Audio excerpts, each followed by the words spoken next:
Well, let's turn our Bibles to the book of Hosea. Hosea chapter 1. We're going to do Hosea 1 through 3 tonight, if the Lord wills. It's a lot of text, but it's good stuff. If you can't find Hosea, close your Bible, open it up to about the middle. You should be in the book of Psalms.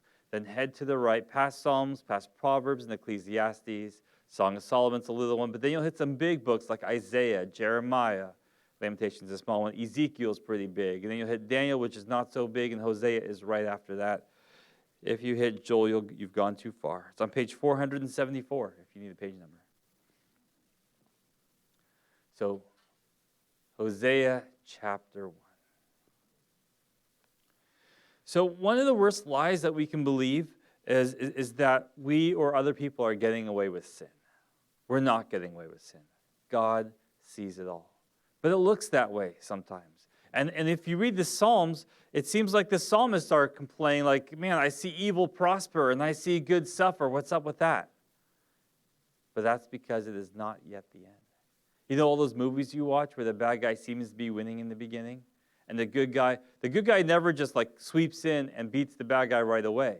At first, make it a good movie, right? The bad guy looks like he's got to win. He almost gets everything that he wants, or he does get what he wants. And the good guy is down and out. He's tied up to a chair, hanging over a pit of swimming sharks or something. I don't know, something like. There's always something, and then he has to make his heroic escape, and then regroup, and then come and win the day at the very end. That's just how movies go, because that's really how life goes. And it's that evil looks like it's winning, and we are right there in that plot. Evil looks like it's going to win. It gets worse and worse, and there's going to be fewer and fewer good people around to bring about good change. But the thing is, it is not yet the end. We are not quite there. And so even though you think you can get away with things, or other people think they can get away with things, you might forget that God is watching, and He takes all things into account. And we might want to try and get people back. There are lots of vengeance movies or revenge movies where some bad guy did something bad in the beginning. The whole movie's about the good guy getting back at him. God says that revenge belongs to Him. We are not supposed to get revenge. If bad things happen to us, we turn it over to the Lord. And honestly, who better to turn it over to? Who better to punish than the Lord? Who better to seek justice than the Lord? What could we do in our own minds, with our own hands, to seek justice? We don't know everything. We don't know enough. Our hearts are tainted with grief from the sin of this world. We need to turn to somebody who can judge rightly, and that is God, and that is only God. So that's kind of where things were going in the time that Hosea was preaching. Things looked like they were going well. The evil was prospering. They were having a good old time. And there's Hosea preaching God's message. Starting with verse 1, it says, "The word of the Lord came to Hosea with the son of Beri in the days of Uzziah, Jotham, Ahaz, and Hezekiah, kings of Judah, and the days of Jeroboam, the son of Joash, king of Israel." I like how it says the word of the Lord came to Joe. Or no, that just puts the place. The next part's what I like. But that just kind of gives you the timeline of when he's teaching. It's in the latter days of the northern kingdom of Israel, and then about the middle of the reign of the southern kingdom of Judah, because they last a little longer. Verse 2 says, "When the Lord began to speak by Hosea, the Lord said to Hosea, 'Go and take yourself a wife of harlotry and children of harlotry, for the land has committed great harlotry by departing from the Lord.'" So I like how it says when the Lord began to speak to Hosea. He didn't just say one thing. This is like, okay, we're going to have a relationship, you and me, Hosea. And this is the first thing that I want you to do. Go get married.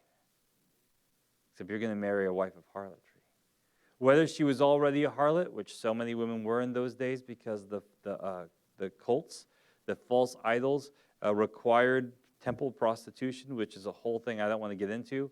Or maybe she was pure, but then she became harlot later on. She definitely became a harlot later on. But whether or not the Lord was prophesying this, or He was saying she already is. But then it says, "and children of harlotry," which might be that his wife was a harlot and her parents were harlots as well, because there were both male and female prostitutes in those days. Scholars like to argue about it, but the point is, it doesn't matter if she was already or if she was going to become one. The point is, he's marrying her because Israel's doing that same thing to God. And God says it right away. For the land has committed great harlotry by departing from the Lord. So in the same way a man or a woman cheats on her husband, Israel cheated on God by chasing after false idols. He wants Hosea and everybody else to realize how serious of a sin this is, chasing after idols. You are telling God, you're not good enough for me. You haven't done enough for me. I'm going to seek this other thing because maybe this thing can give me the satisfaction I want because you're not doing it for me. Now you can imagine how well that would go over, with the husband or wife telling that to their spouse, right? Imagine saying it to the Lord your God. If you spoke to him to his face, would you dare say such a thing? But do your actions show it? The question is not what idols did they go after, although we could talk about that. The question is, what idols are we going after? What are we leaving the Lord for? And that's a harder question. The better question is, what is it that you think you need in this life that will satisfy you that you don't already have? If I just had $1 million, I'd be fine. Or a house, or a car, or this job, or this respect, or whatever. And I can't be happy in this life unless I have this. If you have those thoughts, that's what your idol is. That's where your idol lives. And you might be willing to leave your God if you could get that, whatever that is. I mean, we're not going to think of it that way, right? We're not going to think, well, I would leave God if someone gave me $1 million. We would never think that. But if someone gave you $1 million, what would you do with it? Would it be the Lord's work that you would spend it on, or would you spend it on yourself? If you got that car you always wanted, what would you do with it? Would you use it for the Lord's glory, or would you just drive too fast down the freeway and collect parking tickets?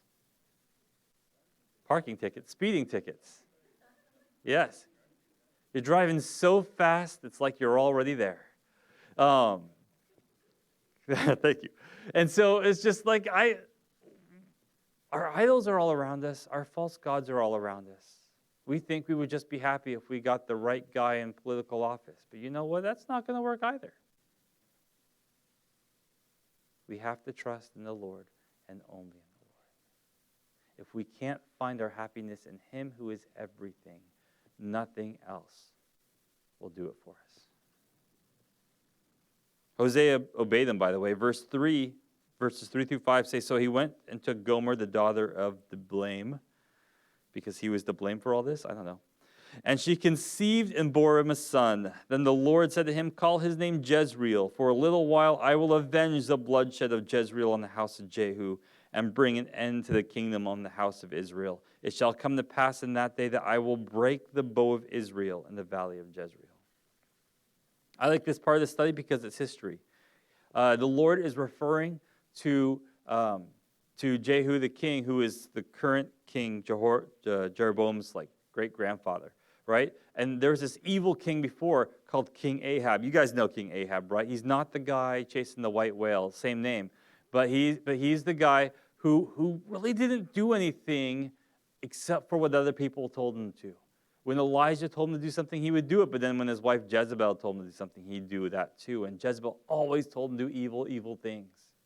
There was this one time that he really wanted this vineyard because he wanted a vegetable garden outside of his palace. But the vineyard was owned by this guy named Naboth in Jezreel.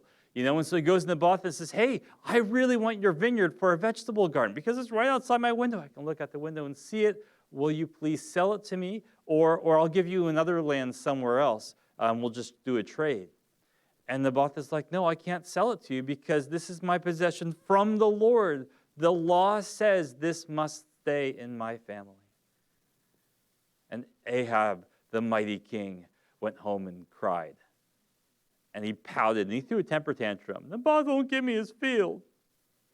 And his wife walks in and says, are you a king or not?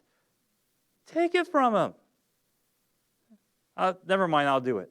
So she goes and arranges these false witnesses to lie about Naboth, claiming he did something bad that deserves death. And so they end up killing him, executing them. And then she goes to Ahab and says, he's dead, go take his field now. So he gets up and goes and takes his field. And the Lord thought that was a very bad idea. So he told Jehu through Elisha the prophet, tell Jehu that he's going to be the next king of Israel, and he's to wipe out the house of Ahab.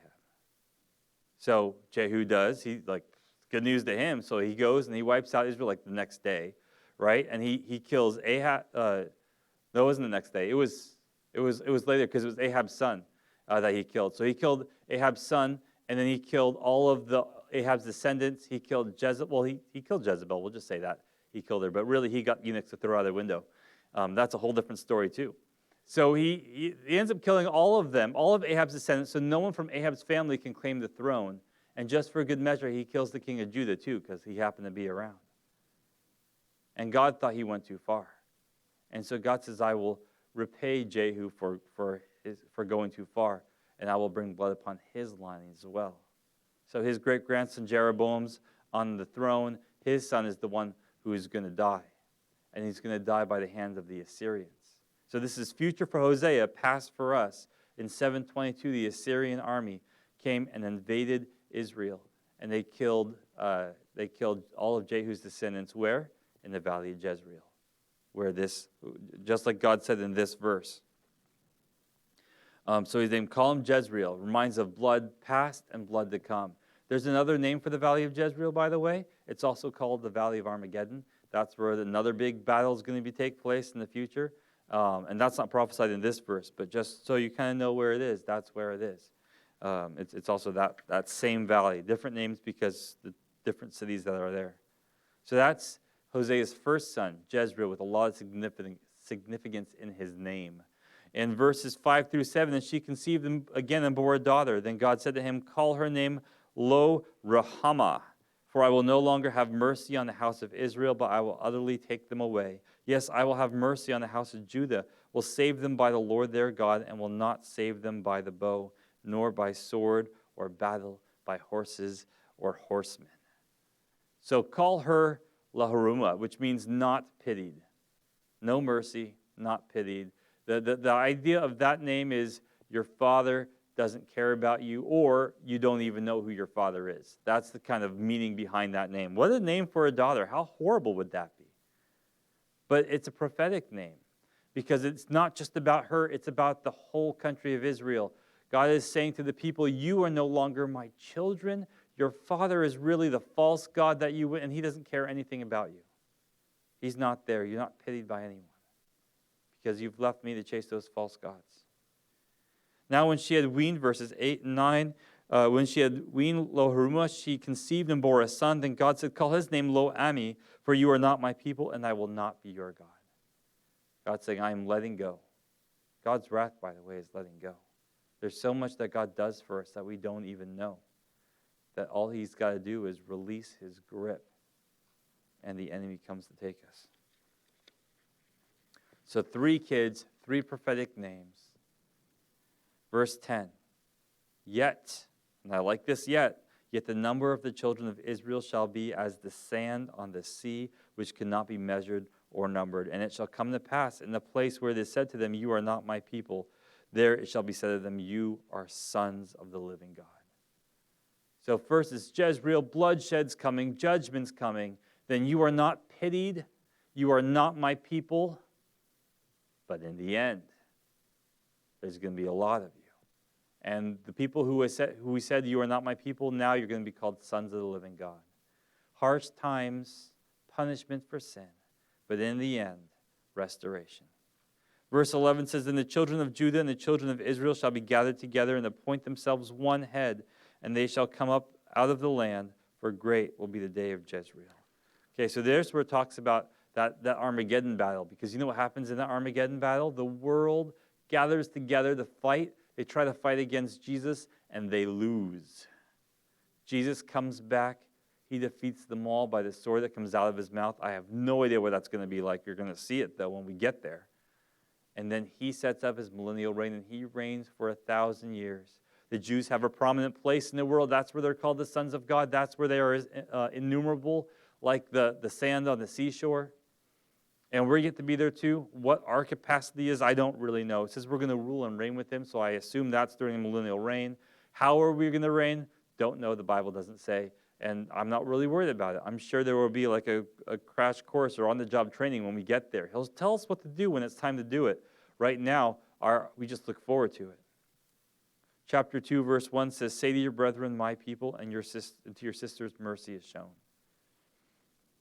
I think that should really go at the back of chapter 1, where he calls them my people, and mercy is shown. Because next he says, verses 2 and 3 says, "Bring charges against your mother, bring charges. For she is not my wife, nor am I her husband.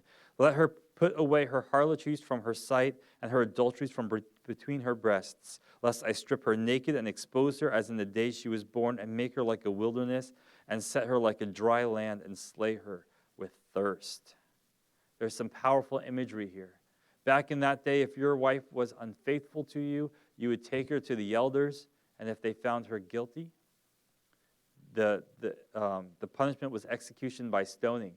But before they'd stone her, they'd bring her to the public square, strip her naked to show like that she is unworthy to be covered.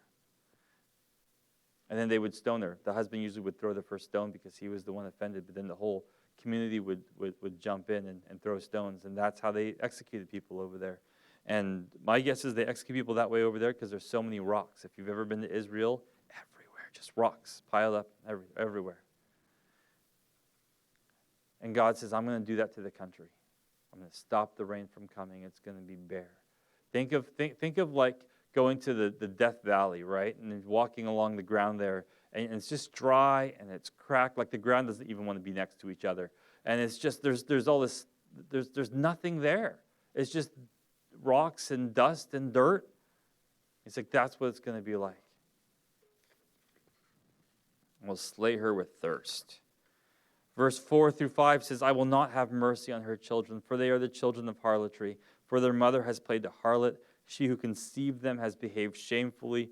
For she said, I will go after my lovers who give me my bread and my water, my wool and my linen, my oil and my drink." God is saying, I'm not going to have mercy on those who chase after others. Saying, I will get what I need from this false God. I will get what I need from this false religion. God says, I've given you everything that you need. I've brought you into this land of promise. I brought you into this land flowing with milk and honey, and you reject me for it. And you chase after others, saying, they'll give you my stuff. Verses 6 through 8 says, Therefore, behold, I will hedge up your way with thorns and wall her in, so that she cannot find her paths. She will chase her lovers, but not overtake them. Yes, she will seek them, but not find them. Then she will say, I will go and return to my first husband, for then it was better for me than now, for she did not know that I gave her grain, new wine, and oil, and multiplied her silver and gold, which they prepared for Baal. He says, I will make things so hard for you that you'll realize the best thing for you to do is to come back to me. And it's true. The best thing for you to do is to go back to God.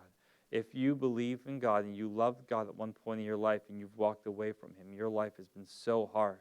God has put obstacles in your way. God has put reminders in your path to say, hey, come back to me, come back to me, come back to me. So that when you finally get sick of your sin, you know exactly where to go. And when you get scared, you know exactly where to go. Jesus tells the story of the prodigal son, this guy who basically told his dad, I wish you were dead so I could get the inheritance. Just give me the money now and I'll leave. So the dad does. I wouldn't have, but the dad does. And he goes away and he wastes it all on prodigal living, wasteful living. He has parties, he gets lots of friends, they spend all of his money. Big surprise. And then he's poor, and if there's a famine in the land, he gets a job feeding pigs. Not his pigs. He's not raising the pigs. He's just feeding them. And he wishes he could eat what the pigs are eating. You guys know what the pigs eat? It's gross. But that's how hungry he is. And then he remembers his dad and says, if I go to him and ask for a job, his servants ate better than this. He treated his servants well. So he went back to ask him, and his dad accepted them. They forgave him all over again. My father-in-law walked with the Lord when he was young. And sometime in his life, he walked away. And when his son joined the Marines and left for boot camp on September 10th, 2001, everything was great. But the next day when the towers were struck, he got down on his knees and he prayed for his son. And he came back to the Lord because of that. The Lord will always remind you of who he is. And he is always trying to bring you back. You are never so far gone that the Lord's love can't reach you. And maybe you don't need to hear that for you. Maybe you need to hear that for a family member, someone you love who used to love the Lord and is walking away. He or she is never farther than the Lord's love. Keep praying for that person. Keep reaching out to them. They have taken what God has given and they've given it to their idols. Verses 9 through 11 says, "Therefore I will return and take away my grain in its time, my new wine in its season, and take back my wool and my linen, given to cover her nakedness. Now I will uncover the lewdness in the sight of her lovers. No one shall deliver her from my hand. I will also cause her mirth to cease, her feast days, her new moons, her Sabbaths, and all of her appointed feasts."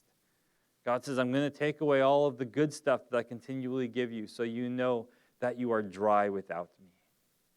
And you can't participate in those feasts then because you won't have any food. Everyone will see that you're a fake Christian or that you're walking away, your heart's not in it, if that's the case. That's the thing with Christians. We can't go back to where we used to be. The world will see us as a fake, and the Christians will see us as a fake. The only way to be true is to give your life fully to the Lord. Verses 12 through 13 say, "And I will destroy her vines and her fig trees, of which she has said, 'These are my wages that my lovers have given me.'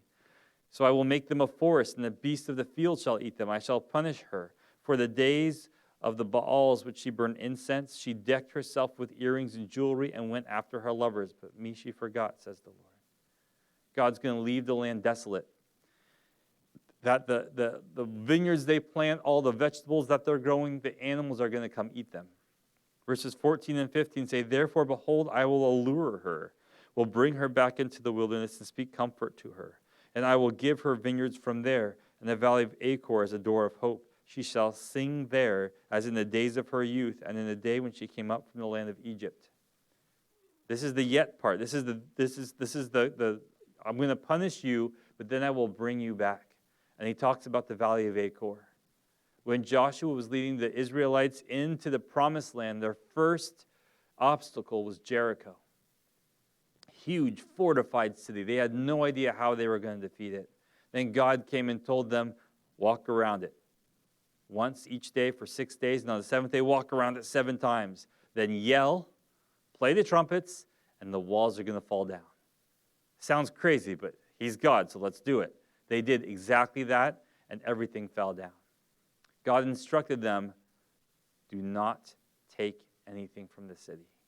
But one guy did. His name was Achan, because he was aching for some bacon, maybe. I don't know. He just wanted something, and he took it for himself. And then the next obstacle they fought was Ai. A-I. That's the name of a town. It's just not just someone yelling. And so they went up to the town, and they're like, this is such a little town. We'll easily beat this one. We don't even need God's help. But guess what? They were defeated. And they're like, how come God let us be defeated? This is the promised land. And they prayed, and God let them know someone took something from Jericho. And when they figured out who it was, that it was Achan, they took him to the valley of Achor, and they stoned him. And then they were able to have victory against Ai. And the valley of Achor is embarrassing. But you know, they had to travel through it to get the victory. You have to travel through the embarrassing. You have to travel through the punishment to get to the other side. That's where you're going to find the victory. Don't be embarrassed by your sin. Stone it at the valley of Achor so that you can move past it. Then it's just an old story. Yeah, I used to do that. That was stupid. Now I don't do that anymore. And then you're walking with the Lord. Verses 16 through 18 says, "And it shall be in that day, says the Lord, that you will call me my husband." In Hebrew, it's Ishi. "And no longer call me my master." And that in Hebrew, that's Baal. Because Baal just means master. He's like, we're not even going to use that word anymore. "For I will take from her mouth the names of the Baals, and they shall be remembered by their name no more. And that day I will make a covenant for them with the beasts of the field, and the birds of the air, and with the creeping things on the ground. Bow and sword of battle I shall shatter from the earth to make them lie down safely. In that day, he's talking about the millennial reign. The birds and the beasts and the creepy things, the bugs, they're all going to get along, and they're all going to lie down safely and won't even need weapons anymore. That'll be a good day, right? We'll see that. We'll get to see that during millennial reign. Verses 19 through 20, I will betroth you to me forever. Yes, I will betroth you to me in righteousness and justice and loving kindness and mercy. I will betroth you to me in faithfulness, and you shall know the Lord. Talking to the Israelites, he will finally have a relationship with them that he's wanted this whole time, that they want, where they are his people, and they look to him and they worship him only. He hasn't had that because they always worship other gods. He says, in that day we're going to do it. Verses 21 through 23 says, it shall come to pass in that day that I will answer, says the Lord. I will answer the heavens, and they shall answer the earth. The answer shall be with grain, with new wine, and with oil. They shall answer Jezreel, which in this case means that God's going to sow. And I will sow her for myself in the earth, and I will have mercy on her who have not obtained mercy. So that low rumina, it just drops to low. Now it's just rumina on mercy. And I will say to those who are not my people, lo ami becomes ami. You are my people, and they shall say, you are my God. God is going to restore all things in that time, and we are looking forward to it. And then he goes to Hosea again and says, this is what I want you to do in verse 1 of chapter 3. Chapter 3 is really short. Then he said to me again, go again, love a woman who is loved by a lover and is committing adultery, just like the love of the Lord for the children of Israel, who took to other gods and loved the raisin cakes of the pagans. Go get your wife. She left you. She's with somebody else. Go get her.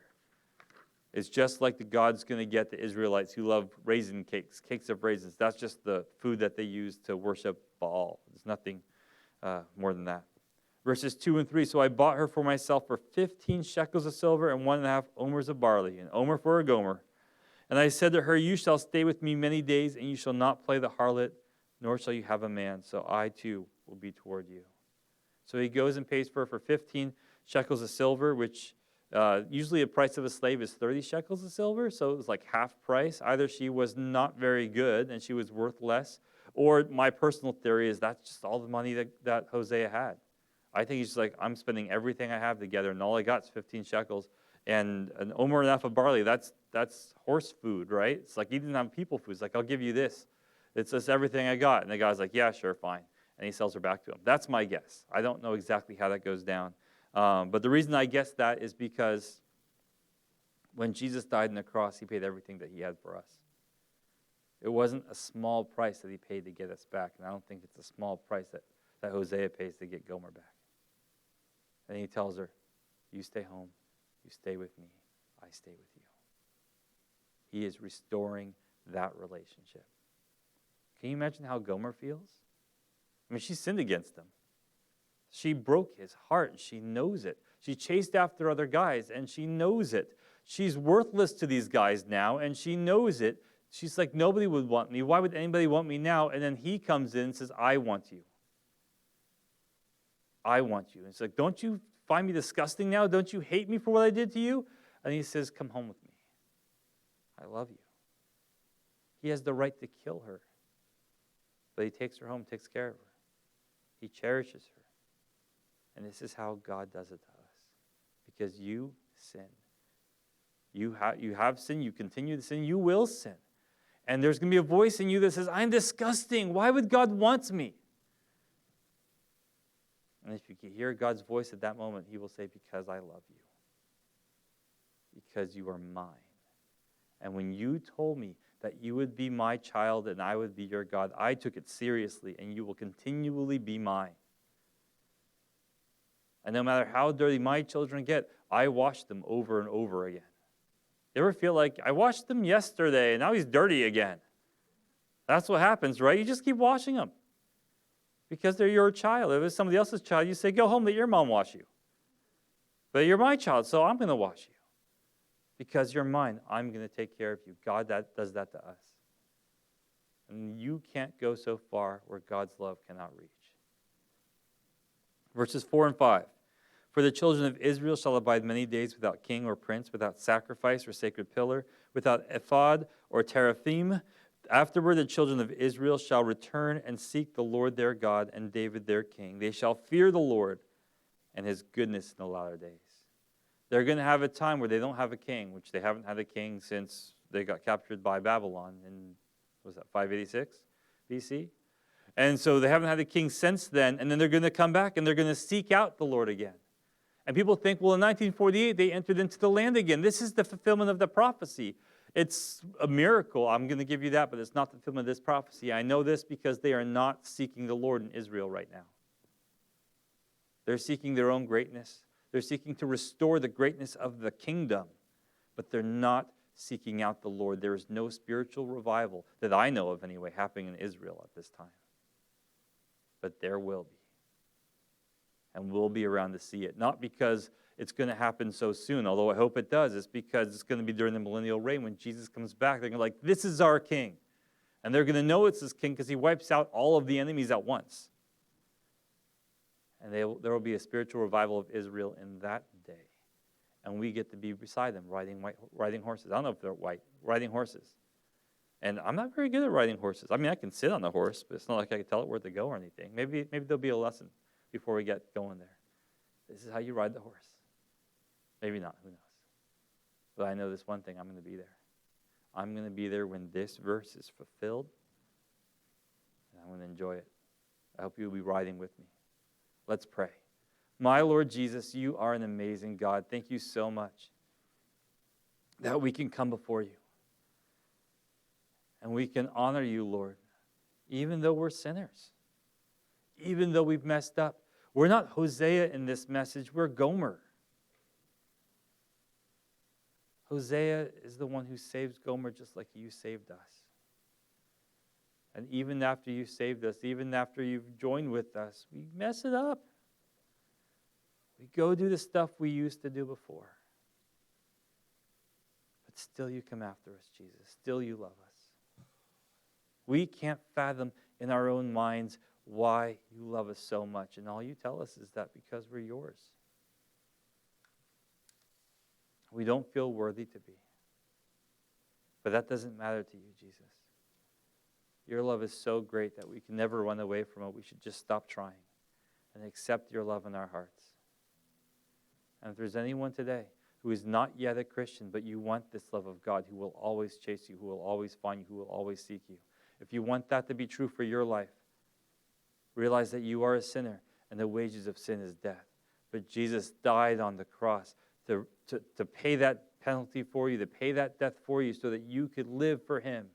And if you want to give your life to Jesus, raise your hand now so I can see you and pray with you.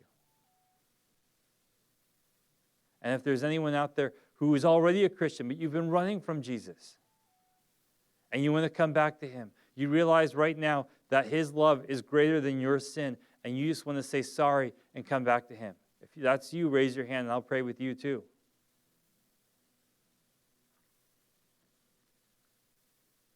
And maybe you have a loved one who is running from the Lord. And you pray for him or her every single day of your life, that he or she would come back to what you taught them.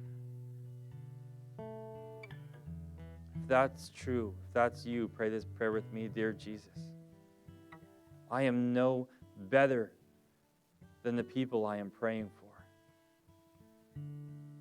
Although they actively rebel against you, Lord, I have also done that in my heart.